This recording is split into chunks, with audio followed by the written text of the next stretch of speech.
ओम श्री परमात्मने नमः। ओम श्री परमात्मने नमः। अथ वेदांत दर्शन वेदांत दर्शन शांति पाठ। शांति पाठ। ओम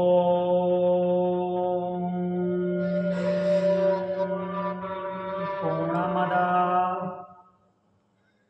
पूर्णमद पूर्णमिदं पूर्णमिदं पूर्णात् पूर्णमुदच्यते पूर्णात् पूर्णमुदच्यते पूर्णस्य पूर्णमादाय पूर्णस्य पूर्णमादाय पूर्णमेवावशिष्यते। पूर्णमेवावशिष्यते। ओम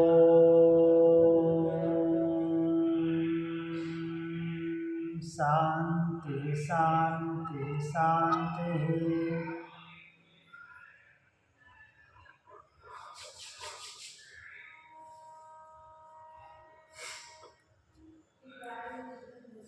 चलते हैं हम अपने मूल पाठ पे। वेदांत दर्शन तृतीय अध्याय द्वितीय पाठ। तीसरे अध्याय का पहला पाठ हमने पूर्ण कर लिया है।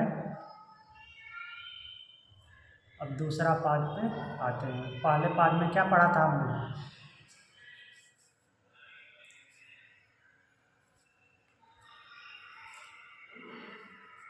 समन्वय। हाँ, नहीं, दूसरे अध्याय के पहले में। तीसरे अध्याय का पहला पाठ पढ़ रहे थे।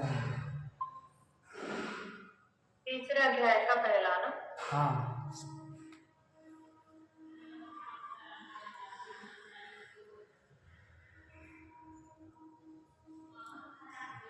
तो जीवात्मा के अलग अलग शरीर की यात्रा बता रहे हैं। हाँ, जीवात्मा की यात्रा और फिर जीवात्मा के मीन्स शरीर की उत्पत्ति के बारे में हमने पढ़ा था। अब दूसरे पाठ में हम पढ़ेंगे स्वप्न अवस्था और सुषुप्ति अवस्था। देख लेते हैं प्रसंग क्या आ रहा है।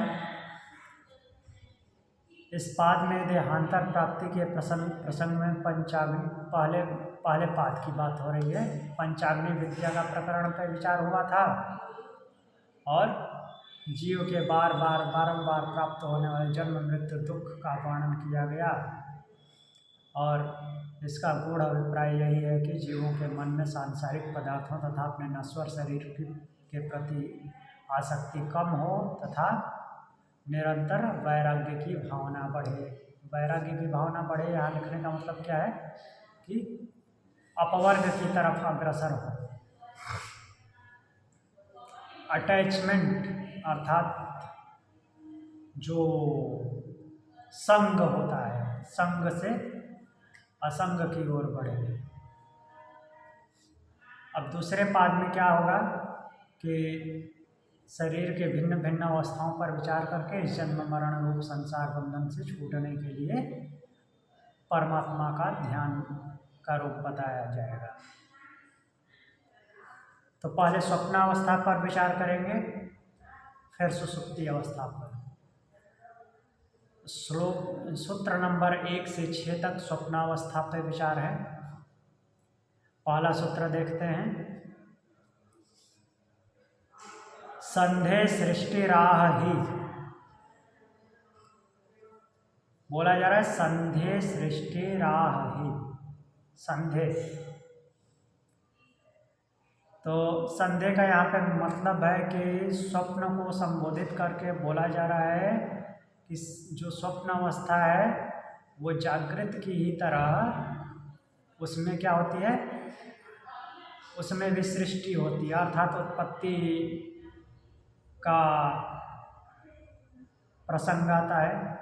अर्थात स्वप्न अवस्था में भी जैसे जागृत अवस्था में सारी चीज़ें दिखती है, कुछ बनता बिगड़ता हुआ होता है, वैसे ही मीन्स जागृत अवस्था में जो कुछ भी होता है वैसे ही स्वप्न अवस्था में भी होता है, क्योंकि श्रुति में ऐसा वर्णन आया है।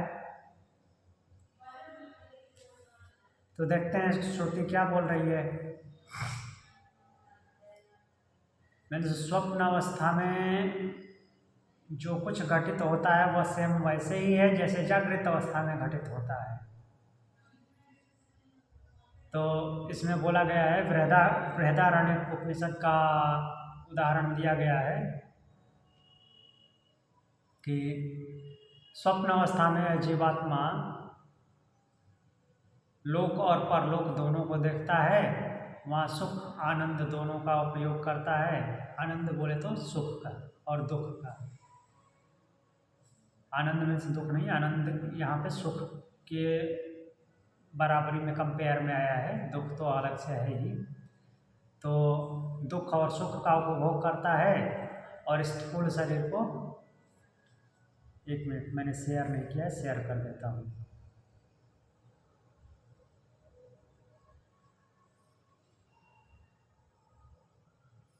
दिख रहा है? तो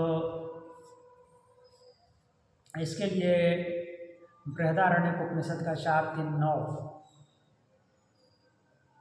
का प्रसंग आया है। बृहदारण्यक उपनिषद पे चलते हैं।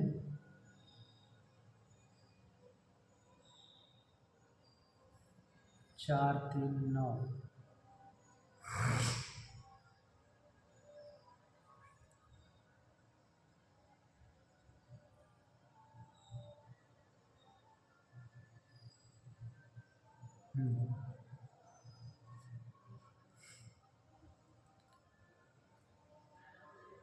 यहाँ देखिए,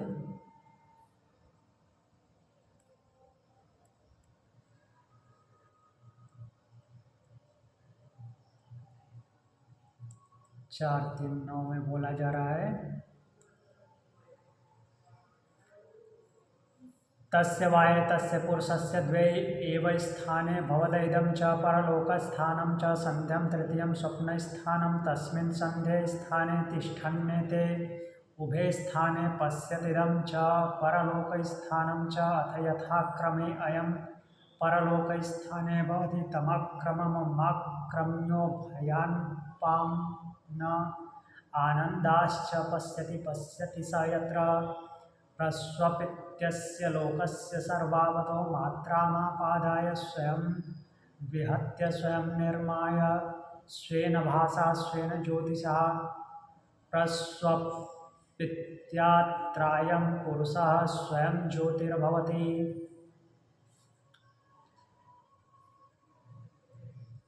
तो पुरुष मतलब कि जीवात्मा के बारे में बोला गया है। उसके दो ही स्थान हैं, पहला यह लोक और दूसरा परलोक। अर्थात यहाँ से जब गमन करता है तो जहाँ भी जाता है, जिस भी शरीर को प्राप्त करता है, जिस स्थान को प्राप्त करता है, वो तीसरा मध्य स्थान है। वो मध्य स्थान क्या है? स्वप्न। कहने का तात्पर्य क्या है? एक जागृत अवस्था। यह लोक बोलने का मतलब जागृत अवस्था, परलोक बोलने का मतलब जहाँ पे इसको कुछ भी नहीं पता चलता, अर्थात इस जागृत अवस्था से परे, और उसके बीच में एक आ जाता है स्वप्न अवस्था। तो इस मध्य स्थान में रहकर इस लोक और परलोक इन दोनों स्थानों को देखता है, और यह पुरुष अर्थात जीवात्मा परलोक स्थान के लिए जैसे स्थान से संपन्न होता है, उस साधन का आश्रय लेकर यह पाप अर्थात दुख और सुख दोनों का ही को ही देखता है। जिस समय यह सोता है उस समय सर्वत्र विद्यमान लोक की मात्राओं अर्थात सूक्ष्म से इच्छाओं को लेकर स्वयं स्थूल शरीर को अचेत करके तथा स्वयं अपने वासनामय देह को रचकर अपने प्रकाश से अर्थात ज्योति स्वरूप में शयन करता है। इस अवस्था में यह स्वयं ज्योति स्वरूप होता है। अर्थात स्वयं ज्योति स्वरूप बोल देने का मतलब क्या है कि ये खुद में ही अपने आप में परिपूर्ण है, खुद ही रचना करता है। परमात्मा रचना करने वाला नहीं है, खुद ही जीवात्मा ही रचना करता है। एक और मंत्र देख लेते हैं। न तत्र रथा न रथयोगा न पान्थेया भवत्यथा रथान्नाथ पंथ सृजते न तत्र आनंदा मुद प्रमुदो भवन्त्यथा आनन्दं मुदः प्रमुदः सृजते न तत्र वेशान्ता पुष्करिष्य स्रवन्त्यो भवन्त्यथा वेशान्तान् पुष्करिणी स्रवन्ति सृजते स ही कर्ता। तो वैसी अवस्था में क्या बोल रहे हैं कि जब उस अवस्था में जाता है, जब स्वप्न देखता है, कहने का तात्पर्य ये है, तो उसके स्वप्न काल में न रथ है न रथ में जोते जाने वाले घोड़े हैं। कहने का तात्पर्य क्या है, इंद्रियां काम नहीं करती, इंद्रियां नहीं होती। रथ में जोते जाने वाले घोड़े मतलब कि इंद्रियां, और रथ शरीर, शरीर भी कोई फंक्शन नहीं करता। जब सोए होता है तो शरीर फंक्शन करता है, नहीं करता। स्थूल शरीर नहीं फंक्शन करता। तो बोल रहे उस अवस्था में न रथ है न रथ में जोते जाने वाले घोड़े हैं। इंद्रियां भी काम नहीं करती, सेंसेस भी काम नहीं करते। आँख, नाक, कान, जीभ, त्वचा और कर्मेंद्रियां भी नहीं काम करती। कर्मेंद्रियां तो खैर ज्ञानेंद्रियों से भी बाद में काम करते हैं। तो वही बोल रहे हैं कि न रथ है न रथ में जोते जाने वाले घोड़े हैं, न मार्ग है, और जिसमें ये इंद्रियां विचरण करती हैं अर्थात प्रकृति में विचरण करती हैं, वो भी काम नहीं करते। वो मार्ग भी नहीं दिखता, परंतु वह रथ में जोते जाने वाले घोड़े इत्यादि रथ के मार्गों की रचना कर लेता है। स्वप्न में तो सब कुछ दिखता है, अर्थात मन के माध्यम से जीवात्मा सब कुछ देखता है, सब कुछ की रचना करता है। वो हवा में हाथी को भी उड़ा देता है, पानी में आग लगा देता है, ये सब कुछ स्वप्न में देखता है। अर्थात कहने का तात्पर्य क्या है कि इन सब की वो रचना कर देता है स्वप्न में। तो वो रचयिता है, परमात्मा की क्या जरूरत है। तो उस अवस्था में आनंद, मोद और प्रमोद, आनंद जहाँ भी शब्द आ रहा है वो आनंद वो परमानंद नहीं है, सुख की जगह पे आ रहा है। सुख, मोद और प्रमोद ऐसे समझना चाहिए कि ये सब भी नहीं है। अर्थात जागृत अवस्था में जैसे खुश होता है, दुखी होता है, ये सब भी स्वप्न अवस्था में नहीं होते, लेकिन उन सब का भी वो निर्माण कर लेता है। अर्थात स्वप्न में भी सुख दुख दिखते हैं। तो फिर और इसमें क्या उदाहरण दिया गया है कि तालाब, सरोवर, नदियां नहीं होते, लेकिन इन सब की भी वो रचना कर लेता है।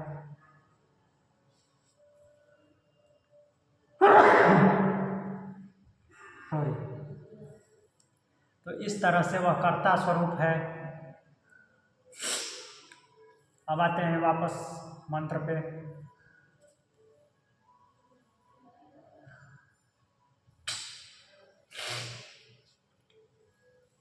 और ऐसे ही दूसरे श्रुति में भी क्या बोला गया है कि स्वप्न में सृष्टि का होना कहा गया है। प्रश्नोपनिषद 4:5, प्रश्नोपनिषद 4:5 देखते हैं। चौथे प्रश्न का 5वां मंत्र। पिप्पलाद ऋषि के पास चलते हैं। क्या बोला गया है, यह पुनरेतम त्रिमात्रेणोमित्येतेनैवाक्षरेण परम पुरुषम अभिध्यायित स तेजसी सूर्ये संपन्न यथा पादोदरस्त्वचा विनिर्मुच्य एवं भावैसः पाप्मना विनिर्मुक्ता स सामभिरुन्नीयते ब्रह्मलोकं स एतस्माज्जीवघनात् परात् परम पुरीशयं पुरुषमिच्छते तदैतो श्लोको भवता। तो श्लोको भवत तो आगे के लिए दिया है।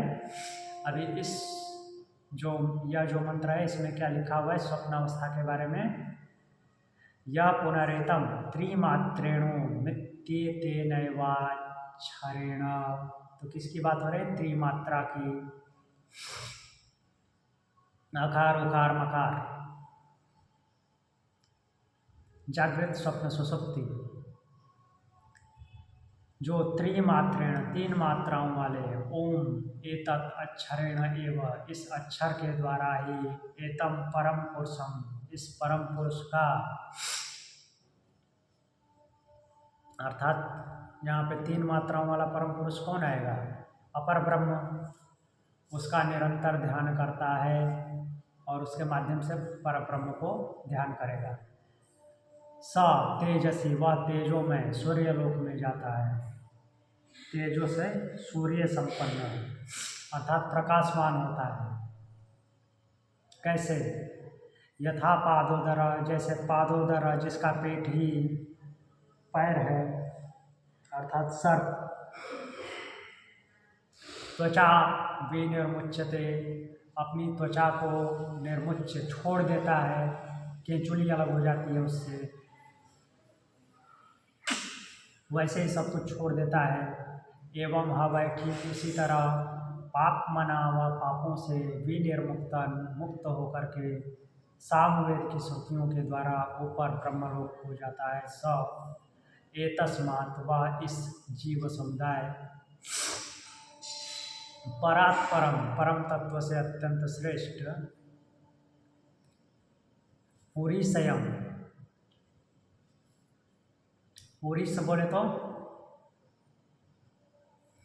पुरुष बोले तो ये जो गंदगी तो नहीं बोल सकते, लेकिन उसी भाव से आया है कि मलों से भरा हुआ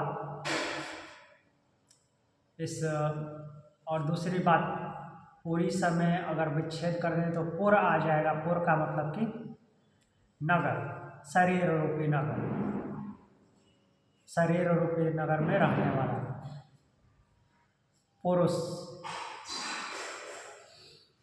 उस पुरुष को इच्छते, इच्छण कर लेता है, अर्थात साक्षात दर्शन कर लेता है। तत एतौ, इस विषय में आगे श्लोक है। तो यहाँ पे बहुत ज़्यादा तो रिलेशन नहीं बैठ रहा है, जो पहले बृहदारण्यक का था वो उसका एग्जाम्पल अच्छा है। तो कुल मिलाकर के क्या बताया गया है कि जो जागृत अवस्था है, जागृत अवस्था में जैसे सब कुछ दिखता है, जो कुछ भी घटित होता है वैसे दिखता है, तो स्वप्न अवस्था में भी तो वैसे ही सब कुछ दिखता है।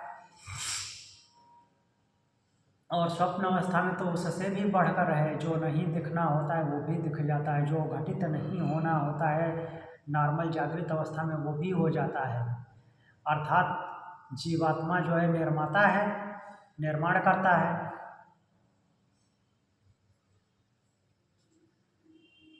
तो ये कौन बोल रहा है ऐसा? प्रथम पक्ष, अर्थात महर्षि सोच रहे हैं कि किसी के दिमाग में ऐसा भी प्रश्न उठ सकता है कि जीवात्मा स्वप्न देखता है, उसमें अलग अलग चीज़ें वो निर्माण कर लेता है, जैसे जागृत अवस्था में जो कुछ नहीं देखता है वो भी देख लेता है। तो क्या वो सृष्टिकर्ता हो गया? तो ये मीन्स कहने का तात्पर्य है कि वो प्रथम पक्ष की ओर से प्रश्न उठा रहे हैं। इसका मतलब कि जीवात्मा सृष्टि करता है, खुद ही निर्माण कर लेता है। और आगे बोलते हैं, निर्मातारं चैके पुत्रादयश्च। तो उस निर्मातारम मीन्स निर्माता मानते हैं उसको। क्यों? च एक शाखा वाले, निर्मातारम अर्थात एक तरह के लोग उसको निर्माता मानते हैं, किसको? जीवात्मा को। और पुत्रादय, जो पुत्र पौत्र आदि हैं वही उसके कामना के विषय हैं कि मेरे पास प्रॉपर्टी हो, मेरे पुत्र पौत्रों को मिले, उनका मीन्स उनकी वृद्धि हो संसार में। अब इसके लिए कठोपनिषद का एग्जाम्पल लेते हैं। क्या आया है? य एष सुप्तेषु जागर्ति कामम कामम पुरुषो निर्मिमाणः। 2:2:8 में बोलते हैं कठोपनिषद। यह नाना प्रकार के भोगों की रचना करने वाला पुरुष अर्थात जीवात्मा अन्य सबके सो जाने पर स्वयं जागता रहता है, ऐसा प्रश्न उपनिषद में भी बोला गया है। कौन कौन सोता है, कौन कौन जागता है और कौन कौन इसको धारण करता है। तो क्या बोले कि ये जीवात्मा सबके सो जाने पर भी जागता रहता है, ये बात तो सही है। इंद्रियां सो जाती हैं फिर भी जागता रहता है। और क्या करता है, पुरुष को कामनाओं का, इसलिए पुरुष को कामनाओं का निर्माता कहा गया है। जागता रहता है, स्वप्न देखता है और स्वप्न में नई नई चीज़ें क्रिएट करता है। तो इसलिए जो जीवात्मा है वो निर्माता है, क्रिएटर है। कठोपनिषद के 1:23-24 में ही एग्जाम्पल लेते हैं। बोलते हैं कि इसके अनुसार पुत्र पौत्र आदि ही कामनाएं जो उत्पन्न होती हैं उनके लिए वही इसके कारण बनते हैं क्रिएशन के। तो इससे भी यह सिद्ध होता है कि स्वप्न में भी सृष्टि होती है, केवल जागृत अवस्था में सृष्टि नहीं होती, स्वप्न में सृष्टि होती है। जागृत अवस्था में जो सृष्टि होती है वो तो जीवात्मा नहीं करता, वो परमात्मा करता है। बाकी जो कुछ बाहर बनता हुआ दिखता है, बनता बिगड़ता हुआ, वो पार्टिकुलर जीवात्मा तो नहीं करता, वो परमात्मा करता है। लेकिन स्वप्न में तो परमात्मा नहीं करता, ये जीवात्मा क्रिएशन करता है, अर्थात जीवात्मा सृष्टि करता है। देखिए संबंध में क्या आ रहा है कि इस प्रकार पूर्व पक्षी के द्वारा स्वप्न की सृष्टि की सत्य सिद्ध करने की चेष्टा की गई है। अर्थात प्रश्न बनाया है महर्षि ने कि कोई ऐसा सोच सकता है, तो उसे जीव कर्तृक बताया गया। अर्थात वो जीवात्मा क्या है, करने वाला, निर्माण करने वाला है, करता है। अब सिद्धांति की ओर से उसका उत्तर दिया जाता है। क्या उत्तर दे रहे हैं, माया मात्रम तो कार्त्स्येनानभिव्यक्त स्वरूपत्वात्। तो किंतु कार्त्स्येन मतलब कि पूरी तरह से, अनभिव्यक्त स्वरूपत्वात्, जो भी स्वरूप अनभिव्यक्त मीन्स अभिव्यक्ति में नहीं है, उपलब्ध नहीं है, तो उपलब्ध नहीं होने के कारण क्या है, माया मात्रम, वो माया मात्र है, भ्रम है, कोई उत्पत्ति वगैरह नहीं है।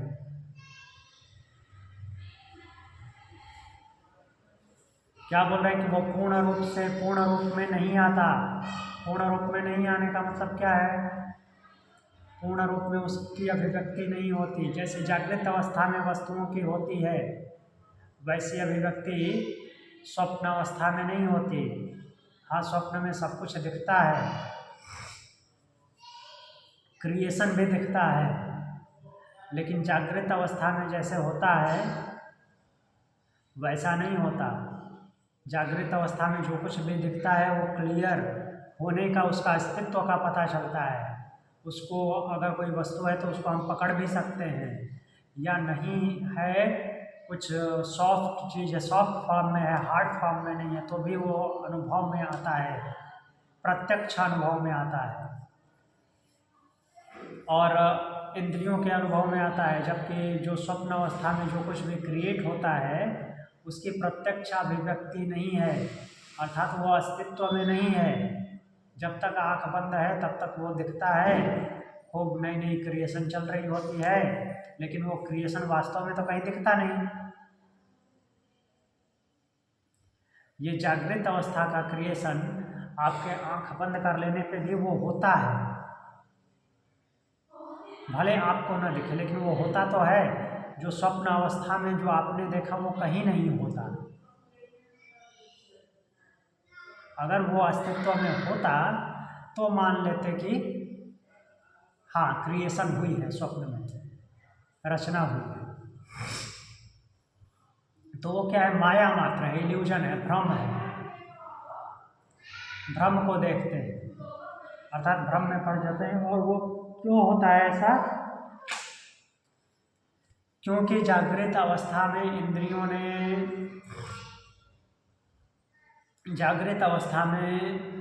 ने जो कुछ भी कलेक्शन किया होता है और ज्ञान इंद्रियों ने जो कुछ कलेक्शन किया होता है, कर्म इंद्रियों ने कर्म किया होता है, उसके माध्यम से जो कुछ भी मन अपने आप में स्टोर किया होता है उसी को उनके सो जाने के बाद देखता है, रिव्यू करता है और फिर उनमें से भी नई नई कहानियाँ बनाता है और नई नई चीज़ें उत्पन्न करता है। जो नहीं हुई होती हैं वो भी देखता है।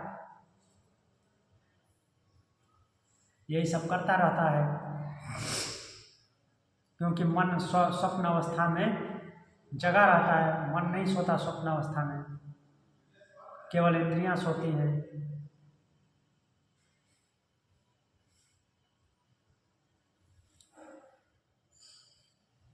तो इसके अलावा और क्या होता है? अब प्रश्न उपनिषद का एग्जाम्पल लेते हैं। प्रश्न उपनिषद में तो स्पष्ट ही कहा गया है कि जागृत अवस्था में सुनी हुई, देखी हुई और अनुभव की हुई वस्तुओं को स्वप्न में देखता है, किंतु विचित्र ढंग से देखता है। अर्थात विचित्र ढंग से बोलने का मतलब क्या है? जो देखा हुआ है उसको देखता है, जो सुना हुआ है उसको सुनता है, जो नहीं देखा हुआ है, नहीं सुना हुआ है उसको भी देखता और सुनता है। और वैसा भी घटित होता है जो कि कभी हो भी नहीं सकता, जागृत अवस्था में तो नहीं हो सकता, फिर भी वो नई चीज़ें क्रिएट कर लेता है। तो क्रिएट कर लेता है तो ऐसा होना भी चाहिए, कहीं नहीं होता।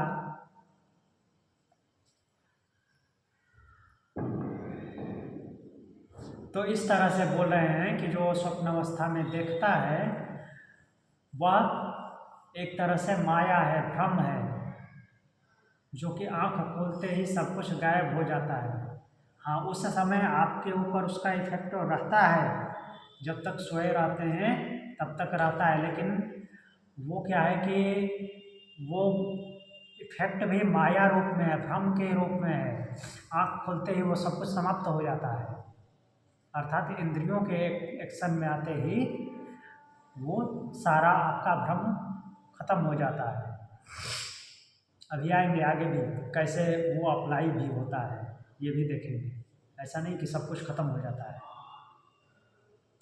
बट जो देखे हैं वो वास्तव में घटित नहीं होता, उसको घटाने के लिए वास्तव में करना पड़ता है। तो कहने का तात्पर्य है कि आगे अभी सूत्र आ रहा है तो उसमें देखेंगे क्लियरली क्या होता है। हाँ, उन्होंने दो जागृति के बीच के स्वप्न कहा। क्या कहा? दो जागृति के बीच की अवस्था को स्वप्न कहा। जब आपने एक्सप्लेनेशन शुरू किया ना, हाँ, तो वो जो एक जागृति तो अभी जो हम जागृत है वो जागृति। दो जागृति नहीं बोला, दो लोगों के बीच की अवस्था।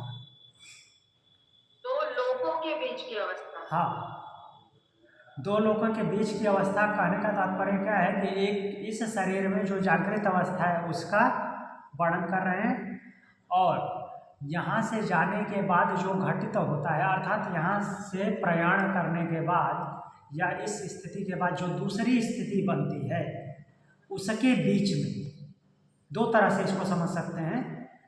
मान लीजिए कि यहाँ से शरीर छोड़ के चला गया, अब उसको दूसरा जन्म मिलेगा, तो दूसरा जन्म में जो कुछ घटित होता है या एक बार जो सुख दुख भोगा, उसके बाद अगला उसके कर्मों के हिसाब से, मीन्स जो कर्म संस्कार बने उसके हिसाब से आगे अब जो सुख दुख भोगेगा। तो ये दोनों तो वास्तविक होंगे ना, दोनों वास्तविक होंगे, कर्मों का प्रभाव पड़ रहा है। ये जो स्वप्न आ रहा है जिसका ना इधर प्रभाव पड़ रहा है ना उधर प्रभाव पड़ रहा है, वास्तव में तो नहीं है ना, वास्तव में नहीं है, बाद में भले प्रभाव पड़ेगा, वो अलग तरीके से पड़ेगा, लेकिन वास्तव में जो स्वप्न में आ रहा है वो वास्तव में न पीछे दिख रहा है ना आगे दिख रहा है। वो मीन्स किसी स्थूल रूप में, ग्रास फॉर्म में नहीं आ रहा है। कहने का तात्पर्य ये है, ग्रास फॉर्म में न पहले प्राप्त हुआ था वैसा, न बाद में प्राप्त हो रहा है, न उस वर्तमान स्थिति में भी। एक्चुअल में क्या है कि वर्तमान स्थिति में जब स्वप्न देख रहे होते हैं तो उस समय वो ग्रॉस स्टेट में नहीं है, स्थूल रूप में नहीं है, तो उसी को मध्य की अवस्था बोल रहे हैं, स्वप्न अवस्था।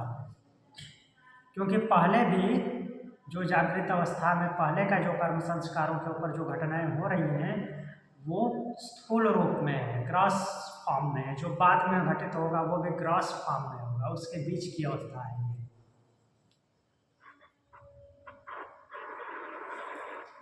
तो उसको स्वप्न अवस्था बोले हैं। तो आगे देखते हैं और आगे क्या होता है। आगे बोल रहे हैं कि वह स्वप्न सृष्टि तो माया मात्र है, अर्थात भ्रम है, इल्यूजन है, जागृत की भांति सच्ची नहीं है। यही कारण है कि उस अवस्था में किए हुए शुभ अशुभ कर्मों का फल जीवात्मा को नहीं भोगना पड़ता। कहाँ भोगता है? हाँ, उस समय पे थोड़ी घबराहट होती है, लेकिन वो घबराहट होना, अगर बुरे स्वप्न देख रहा है तो घबराहट होती है, अच्छे स्वप्न देख रहा है तो खुशी होती है, लेकिन वो भी भ्रम होता है। आँख खोलने के बाद पता चलता है कि ये तो सब वैसे ही स्वप्न था, कुछ तो नहीं मिला है, कुछ न प्राप्त हुआ, कोई भूत प्रेत नहीं है। अगर बुरे स्वप्न देखता है तो आँख खोलते ही सब जो डरावनी चीज़ें थी सब चली जाती है, तो उसको पता चलता है कि ये भ्रम था। तो अब आगे क्या होता है फिर? तो शुभ अशुभ कर्मों का फल जीवात्मा को नहीं भोगना पड़ता। तथा पूर्व पक्षी ने जो यह बात कही थी कि किसी किसी शाखा वाले लोग पुरुष को पुत्र पौत्र आदि काम्य विषयों की रचना करने वाला बताते हैं, अर्थात उसकी जो सोच चलती है जीवात्मा के पुत्र और पौत्रों के बारे में, तो उनकी कामनाएं कर करके नई चीज़ें रचता है, जो पहले घटित नहीं हुई है उसके जीवन में वो भी बना देता है। तो बोल रहे हैं कि यह ठीक नहीं है। क्यों? बोल रहे हैं क्योंकि वहाँ स्वप्नावस्था का प्रकरण नहीं है। कहाँ पे?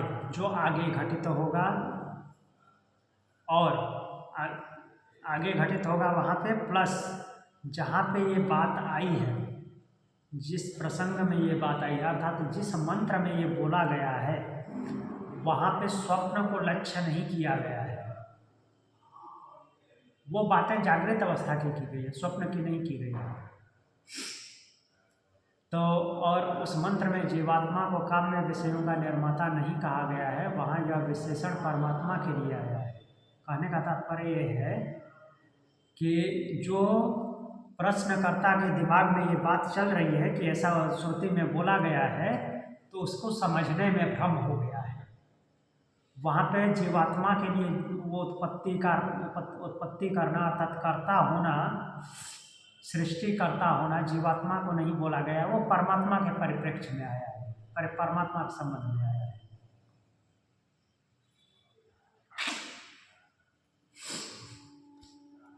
अब आगे बोल रहे हैं कि इससे तो यह सिद्ध होता है कि स्वप्न सर्वथा व्यर्थ है, कुछ होता ही नहीं, फिर स्वप्न देखते क्यों हैं?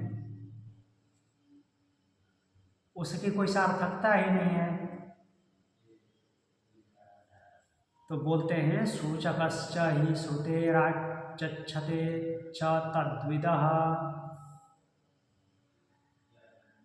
तो अब नई बात बोल रहे हैं, ऐसा कुछ नहीं है। स्वप्न को भ्रम बोल दिया, इसका मतलब ये नहीं है कि स्वप्न से कुछ होता ही नहीं है। लेकिन सर, स्वप्न देखना और नहीं देखना ये भी तो हमारे कंट्रोल में नहीं है। हाँ जी, कंट्रोल में नहीं है। कंट्रोल में इसलिए नहीं है क्योंकि चंचलम ही मनः कृष्ण प्रमाथीनी बलवदृढ़।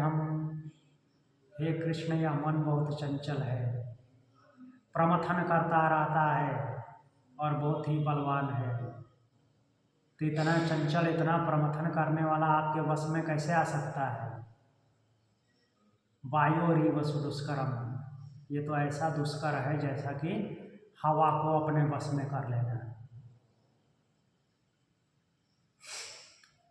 तो हवा को वश में करने जैसा दुष्कर है, तो स्वप्न को आप कैसे वश में कर सकती हैं? वो तो वही देख रहा है जो हवा के जैसा दुष्कर है, हवा के वश में करने जैसा दुष्कर है, अत्यंत बलवान है। तो अब आगे देखते हैं क्या है। अब नया प्रसंग आया है कि आपने बोल दिया कि स्वप्न माया है, अर्थात भ्रम है, इसका मतलब बेकार है, ऐसे फालतू का स्वप्न देखते हैं, कुछ होता ही नहीं स्वप्न से। तो ऐसा लगता है कि इसकी कोई सार्थकता नहीं है, बेकार का चीज़ है स्वप्न। तो इस पर कहते हैं सूचकश्च ही श्रुतोराचक्षते च तद्विदः। बोले सूचका, जो सूचक है किसका, स्वप्न में जो कुछ दिखता है, तो वो क्या करता है, एक प्रकार की सूचना देता है। किसकी? भविष्य की। स्वप्न भविष्य की सूचना देता है। च ही, क्योंकि श्रुतियों ने ऐसा बोला है, उपनिषद ऐसा बोलते हैं, तो इसलिए मानना पड़ेगा। तो केवल उपनिषद के बोल देने से थोड़ी मान लेंगे। उपनिषद अगर रियल में वैसा घटनाएं होती, अनुभव में आता है, वो बोलेंगे तब मानेंगे ना जी। तो देखते हैं क्या होता है। तो वेद और उपनिषदों की मान्यता इसीलिए है कि जो अनुभव में आता है वही वैसा ही बोला गया है वहाँ पे। च तद्विदः, तद्विदः, तद मीन्स उसको, विदः जानने वाले, विद मतलब कि जानने वाले, विद्वान, विद मतलब जानना भी होता है। तद उसको, किसको? स्वप्न को, जो स्वप्न के बारे में जानते हैं, अर्थात स्वप्न की विद्या जानते हैं वे लोग। और श्रुति अर्थात उपनिषद, ये दोनों के दोनों क्या बोलते हैं? सूचका, वह सूचक है किसका? भविष्य की घटनाओं का। आचक्षते, तो ये दोनों के दोनों ऐसी बात बोलते हैं जो उस स्वप्न का मीन्स स्वप्न विज्ञान का ज्ञान रखते हैं, अर्थात स्वप्न शास्त्र के बारे में। स्वप्न शास्त्र क्या बोलेंगे? हाँ, मीन्स स्वप्न में क्या क्या देखने से क्या क्या घटित होता है, इसकी जो जानकारी रखते हैं। और उपनिषद, ये दोनों के दोनों ऐसा बोलते हैं कि स्वप्न जो है सूचक होता है। कैसा सूचक? भविष्य की घटनाओं का, भविष्य में क्या होने वाला है। तो देखते हैं श्रुति क्या बोलती है, उपनिषद में क्या बोला गया है इसके बारे में। छांदोग्य उपनिषद 5:2-8 एग्जाम्पल लेते हैं। यदा कर्मसु काम्येषु स्त्रियं स्वप्नेषु पश्यति समृद्धिं तत्र जानीयात् तस्मिन् स्वप्न निदर्शने। क्या बोल रहे हैं? यदा कर्मसु काम्येषु, जब काम्य कर्मों का स्वप्न देखा जाता है। काम्य कर्म बोले तो याज्ञिक कर्म, कामनाओं वाला कर्म। मुझे ये प्राप्त हो जाए, मुझे ये प्राप्त हो जाए, मुझे ये प्राप्त हो जाए, इतनी प्रॉपर्टी हो जाए, इतनी सुख सुविधाएं आ जाए, ऐसा बड़ा सा महल हो, गाड़ी घोड़े हाथी, पिछले ज़माने का बोले तो रथ वगैरह हो, ऐसे काम्य कर्म का स्वप्न देखा जाए, अर्थात कामनाओं वाला स्वप्न देखा जाए। और उस स्वप्न में कौन हो? स्त्रियम स्वप्ने सुपश्यते। जब ऐसा कब होता है? जब स्वप्न में स्त्री हो, स्वप्न में स्त्री को देखा जाए तो क्या होता है? समृद्धिम तत्र जानीयात् तस्मिन् स्वप्न निदर्शने। इस प्रकार का स्वप्न जब दिखाई दे तो समझ लीजिए कि आपको समृद्धि प्राप्त होने वाली है, श्रीमान होने वाले हो, लक्ष्मीवान होने वाले हो। काम्य कर्मों वाला स्वप्न हो और उसमें स्त्री हो, अर्थात याज्ञिक स्वप्न हो। काम्य कर्म बोलने का तात्पर्य क्या है? त्रय विद्या से संबंधित। ऋग यजुर साम के अनुसार सांसारिक जीवन में कामनाओं की प्राप्ति वाला ऐसा कुछ स्वप्न हो और उसमें स्त्री दिखे, मीन्स नारी दिखे, तो समझ लेना चाहिए कि आपको धन संपदा प्राप्त होने वाली है। ऐसे स्वप्न का रिजल्ट ऐसा होता है। ये कौन बोल रहा है? छांदोग्य उपनिषद 5:3-8, 5:2-8, 8:3-8।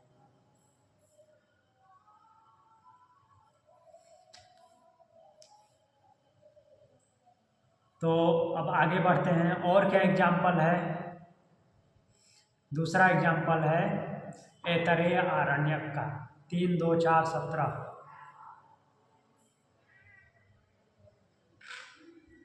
3:2-4-17 में बोला गया है ऐतरेय आरण्यक में कि स्वप्न में काले दांत वाला काले पुरुष, काले दांत वाले काले मनुष्य का दर्शन हो। बोलने का मतलब क्या है? चांडाल प्रवृत्ति के जैसे दिखने वाले व्यक्ति का, भयंकर दिखने वाला, देह में भभूत लगा के काला कलूटा हुआ हो, शमशान में रहता हो। तो इस तरह के प्राणी का, इस तरह के व्यक्ति का स्वप्न में अगर दर्शन हो, ऐसा स्वप्न देखा जाए तो उसका परिणाम क्या होगा? उसका भविष्य परिणाम क्या होगा? समझ लीजिए कि मृत्यु निकट है, ऐसा उपनिषद बोल रहा है, आरण्यक बोल रहा है, ऐतरेय आरण्यक। और छांदोग्य उपनिषद ने क्या एग्जाम्पल दिया है? क्या दिया है कि जब काम्य कर्म वाले स्वप्न देखे जाएं और उसमें स्त्री भी दिखे तो समझ लीजिए कि धन संपदा आने वाली है।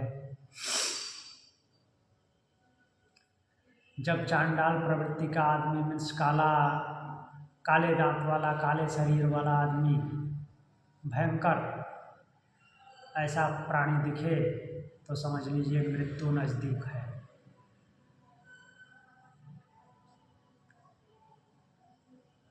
तो मृत्यु से अपने बचाव का उपाय कर लीजिए, ऐसा सोचना है। तो इसके अलावा जो स्वप्न विज्ञान को जानने वाले विद्वान हैं वो भी ऐसा कहते हैं, मंत्र के सूत्र के अनुसार ऐसा बोला गया है। तो यहाँ पे श्रुतियाँ अर्थात उपनिषद और आरण्यक भी बोल रहे हैं स्वप्न का प्रभाव पड़ता है।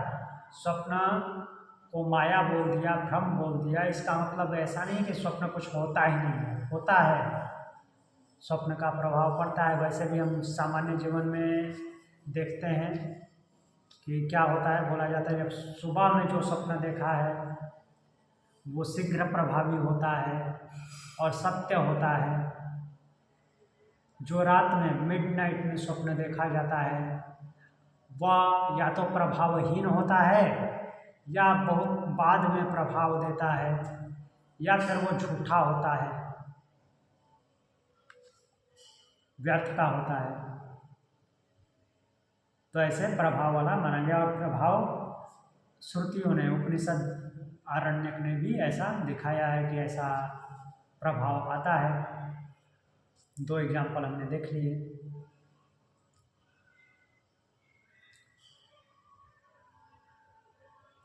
तो इससे यह पता चलता है, इससे क्या सिद्ध होता है कि ये जो स्वप्न देखता है कौन, मन, वो उसकी या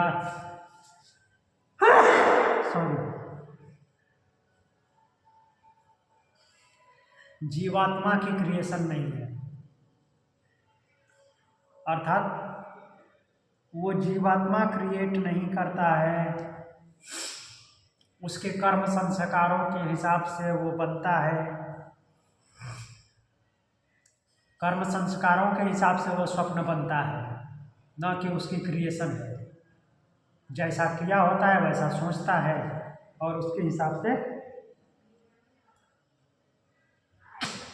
कुछ नई नई चीज़ें भी स्वप्न में आती हैं, दिखती हैं। और जो ऐसा दिखता है, जो जैसे अभी अपने 2 एग्जाम्पल देखे, तो हो सकता है कि ऐसा उसने जागृत अवस्था में न देखा हो और स्वप्न अवस्था में देखता है, उसका परिणाम भी मिलता है। तो इससे सिद्ध होता है कि ये जीवात्मा की क्रिएशन नहीं है। ये तो जीवात्मा बदल देता, क्यों वो मृत्यु को देखेगा? जीवात्मा अगर मन के माध्यम से स्वप्न खुद क्रिएट कर रहा है तो केवल अच्छे अच्छे ही स्वप्न देखता, वो मृत्यु को क्यों देखेगा? तो इसलिए स्वप्न की अवस्था में भी वो क्रिएटर नहीं है, सृष्टिकर्ता नहीं है। तब फिर प्रश्न उठता है, क्या प्रश्न उठता है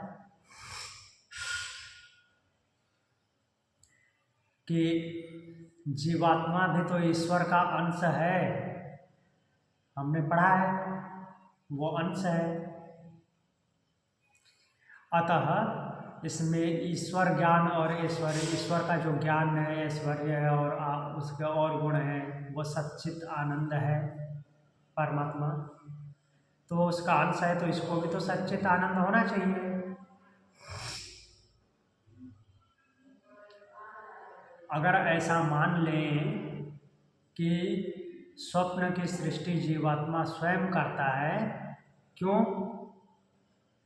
जैसे परमात्मा जागृत अवस्था में हमें दिखता है कि सब कुछ वो कर रहा है, उसकी वजह से हो रहा है, तो स्वप्न अवस्था में अगर जीवात्मा क्रिएशन कर दे रहा है तो क्या दिक्कत हो जा रही है? क्या प्रॉब्लम है? ये भी तो उसी का अंश है और अंश होने के हिसाब से उसके सारे गुणधर्म इसमें हैं। उन गुणधर्मों के अनुसार, उन गुणधर्मों के हिसाब से अगर जीवात्मा क्रिएशन कर रहा है तो ये तो उसके छाया की तरह है ना। परमात्मा भी तो उन्हीं गुणधर्मों के बल पे क्रिएशन कर रहा है और ये इसका अंश है, तो स्वाभाविक सी बात है कि उसके गुणधर्म हैं तो उससे क्रिएशन कर सकता है। तो उस पर कहते हैं पराभ्यध्यानात्तो तिरोहितम ततो हास्य बंध विपर्ययो। तो क्या बोल रहे हैं? किंतु तिरोहितम, तिरोहित हो चुके हैं, अर्थात वो सब कुछ ढका हुआ है। अंश तो है, अंश होने से नकारा नहीं जा रहा है। जीवात्मा उस परमात्मा का अंश है, लेकिन वो क्या है? आवृत्त है, ढका हुआ है। और परमात्मा क्या है? मुक्त है। अब किससे ढका हुआ है ये भी देखेंगे। पराभिध्यानात्, पराभिध्यानात् अर्थात उस परम के अभिध्यान, विशिष्ट रूप से ध्यान करने से ही तत् वह क्या करता है? अस्य बंध विपर्ययो,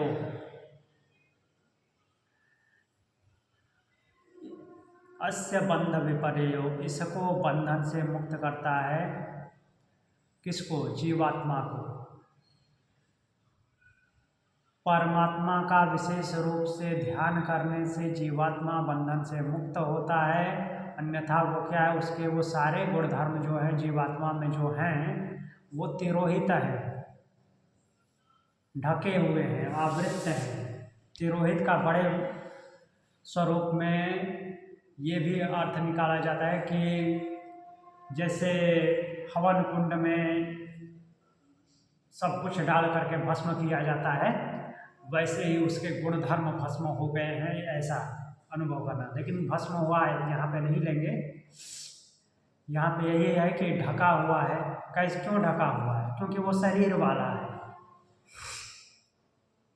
तो शरीर के गुणधर्म जो है, मीन्स प्रकृति के गुणधर्म उसके ऊपर प्रभावी हैं, इसलिए वो परमात्मा जैसा कार्य नहीं कर सकता, सृष्टिकर्ता नहीं बन सकता। क्या बोल रहे हैं? जीवात्मा ईश्वर का अंश है, इसलिए ईश्वर के सदस्य गुणों वाला होगा, इसमें कोई संदेह नहीं है।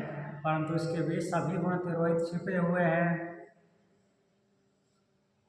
परमात्मा निरंतर ध्यान करने से छिपे हुए गुण प्रकट हो सकते हैं। अर्थात जब परमात्मा का ध्यान करता है, अर्थात उसकी ओर अग्रसर होता है, तो धीरे धीरे अज्ञानता समाप्त होती जाती है, ज्ञान की ओर अग्रसर होता जाता है और उसके गुण प्रकट होने लगते हैं। और जब उसके गुण प्रकट होने लगते हैं तो उसमें समाहित हो जाता है और वो ब्रह्म बन जाता है। लेकिन ऐसे नहीं, ऐसे तो उसके गुण छुपे हुए ही रहते हैं और वो परमात्मा की तरह कार्य नहीं कर सकता।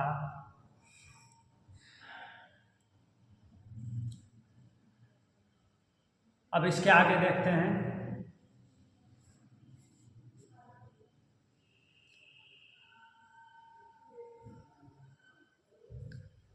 यहाँ पे एक श्वेताश्वतर उपनिषद का भी एग्जाम्पल दिया गया है, 6:16।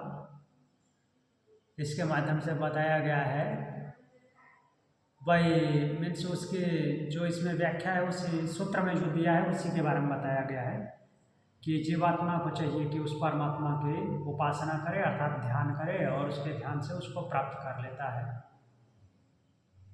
ये प्रपंच से मुक्त हो जाता है। अब हम आगे देखते हैं। अब जीवात्मा के जो वास्तविक गुण हैं, अर्थात परमात्मा से रिलेटेड, परमात्मा से रिलेटेड क्या क्या गुण है जीवात्मा में? सत्य है, चित्त है, आनंद नहीं है। आनंद केवल परमात्मा में है। तो वे छुपे हुए क्यों है? इस जिज्ञासा पर कहते हैं देह योगाद्वासु अपि, जो हमने अभी पहले वर्णन कर लिया।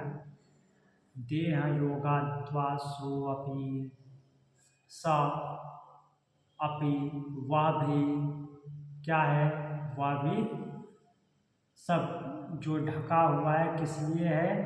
देह योगाद्वा, क्योंकि देह से उसका योग हो गया है, देह से संयोग हो गया, उसके साथ मन, इंद्रियां और अहंकार हैं। मन, इंद्रिय, अहंकार, बुद्धि, ये सब उसके साथ हैं। इसलिए ईश्वर के गुणों वाला होकर भी, परमात्मा के गुणों वाला होकर भी, परमात्मा का अंश होकर भी परमात्मा के गुण उजागर नहीं होते, तिरोभाव हो गए हैं, ढक गए हैं, क्योंकि वह देह के योग वाला है, देहधारी है। तो देहधारी हो गया तो उस पर कौन प्रभावी हो गया? सत्य रज तम। और वो परमात्मा क्या है? सत्य रज तम से परे है।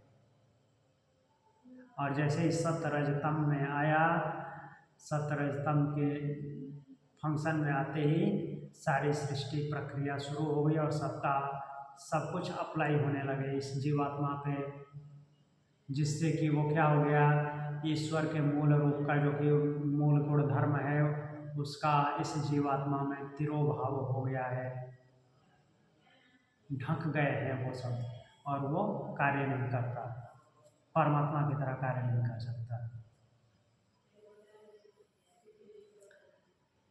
और इसलिए ये क्या होता है? इसकी पुनरावृत्ति होती है, बार बार मरता और जन्म लेता रहता है, अर्थात एक शरीर से दूसरे शरीर में प्रवेश करता रहता है। यहाँ पे हमारा स्वप्नावस्था की बात चल रही थी, तो हम ज़्यादा इधर उधर नहीं जाएंगे। तो कहने का तात्पर्य ये है, हम स्वप्नावस्था की बात कर रहे थे, प्रश्न क्या उठा था कि यह जो जीवात्मा है स्वप्न अवस्था में वो परमात्मा की तरह सृष्टि करता है, अर्थात अपने आप वो क्रिएशन करता है स्वप्न में, ऐसा माना जाए। तो महर्षि ने रिप्लाई दिया, नहीं ऐसा नहीं है। क्या रिप्लाई दिया? स्वप्न अवस्था जो है, स्वप्न में जो कुछ भी दिखता है वो माया है, भ्रम है। तो माया है, भ्रम है, तो फालतू में देखते क्यों हैं? तो बोला नहीं, फालतू में नहीं देखते, उसका प्रभाव भी पड़ता है। प्रभाव कैसे पड़ता है? 2 एग्जाम्पल लिए कि जब स्वप्न में काम्य कर्मों को, काम्य कर्म का मतलब कि याज्ञिक कर्म, जो कामनाओं वाले कर्म हैं, वैसे स्वप्न आए और उसमें स्त्री दिखे तो आपके पास संपदा आने वाली है, ऐसा समझना चाहिए। दूसरा ऐतरेय आरण्यक का एग्जाम्पल लिया, उसमें उन्होंने बताया कि जब काले दांत वाले, काले शरीर वाला भयंकर मनुष्य या भयंकर प्राणी के दर्शन हों तो समझ लीजिए कि मृत्यु नज़दीक है। तो इस तरह से स्वप्नों का प्रभाव पड़ता है। और इस तरह से ये भी समझा दिया कि स्वप्नों का प्रभाव पड़ता है और ऐसे स्वप्न दिखते हैं। तो एक जो छांदोग्य उपनिषद वाला है तो वो तो मान भी सकते हैं कि मान लीजिए कि जीवात्मा ने ऐसी रचना की अच्छा अच्छा देखने के लिए मन के माध्यम से, लेकिन अगर उसके वश में होता तो फिर वो चांडाल जैसा प्राणी क्यों देखता, क्यों मृत्यु को अपने पास बुलाएगा? तो इससे सिद्ध होता है कि जीवात्मा सृष्टि करता नहीं है, स्वप्न में भी सृष्टि करता नहीं है। तो यहाँ तक हमारा स्वप्न का प्रकरण था। अब आगे सुषुप्ति देखेंगे। तो आज के लिए इतना ही। और कुछ पूछना है? समझ आ गया इतना तक? ठीक है, प्रणाम। ओम शांति।